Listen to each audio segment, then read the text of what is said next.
Inaprobahan ng Department of Budget and Management ang pondo ng Department of Social Welfare and Development para sa lubusang implementasyon ng Walang Gutom 2027 sa susunod na taon. Ayon kay DSWD Undersecretary Edu Punay, ang projected budget para sa 2024 ay para sa ikalawang bahagi ng implementasyon pagkatapos ng pilot implementation.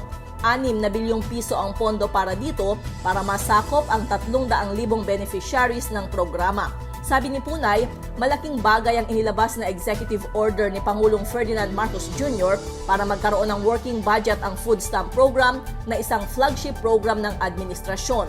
Tatagal ang pilot implementation ng programa hanggang Hunyo, kaya inaasahang masisimulan ang scale-up pagsapit ng Hulyo ng susunod na taon. Sa ngayon, ang ginagamit pang pondo sa programa ay ang 3 milyong pisong grant mula sa Asian Development Bank. Para sa MBC Network News, ito si Lef Narciso, tuloy-tuloy sa pagbabalita, tuloy-tuloy sa serbisyo, sama-sama tayo Pilipino.